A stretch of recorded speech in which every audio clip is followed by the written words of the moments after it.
ABN Maharashtra में आपका खैर मकदम। मैं हूं मुनीर आरिफ खान।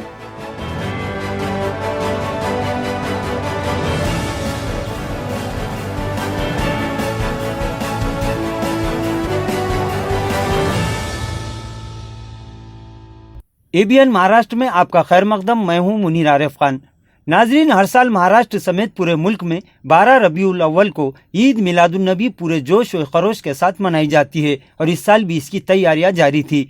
लेकिन चूंकि इस साल 12 रबीउल अव्वल के साथ साथ गणेश विसर्जन की तारीख भी एक ही साथ आ गई, जिसके सबब जहां महाराष्ट्र के अवाम में बेचैनी पाई जा रही थी, वहीं हुकूमत और पुलिस इंतजामिया के भी हाथ पांव फूलने लगे थे कि दोनों ही त्यौहार एक साथ मनाने पर शरपसंदों को मामूली बात पर हंगामा खड़ा करने का मौका मिल सकता है। लेकिन हमेशा की तरह इस मर्तबा भी महाराष्ट्र के मुसलमानों ने अमन और शांति, आपसी भाईचारा और कानून की बरकरारी के लिए फिर एक मर्तबा तारीखी फैसला किया है, जिसके बाद इंतजामिया की जान में जान आ गई।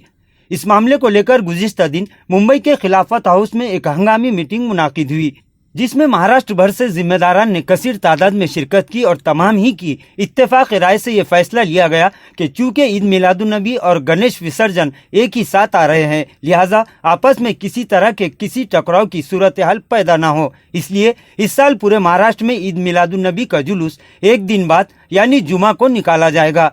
इस सिलसिले में खिलाफत कमेटी मुंबई के जिम्मेदारान ने इस बात का ऐलान किया और आवाम से अपील की बरोज जुमा को रिवायती ईद मिलादुन नबी का जुलूस अमन और आपसी भाईचारे का मुजाहरा करे। इस सिलसिले में खिलाफत कमेटी मुंबई के जिम्मेदारान ने इस बात का ऐलान किया और आवाम से अपील की रिवायत जुलूस मोहम्मदी में अमन और आपसी भाईचारे का मुजाहरा करे। नाजरीन, आज के लिए बस इतना ही। कल फिर मुलाकात होगी कुछ अहम खबरों के साथ। तब तक के लिए मैं मुनीर आरिफ खान आपसे इजाज़त चाहता हूँ। अल्लाह हाफिज़।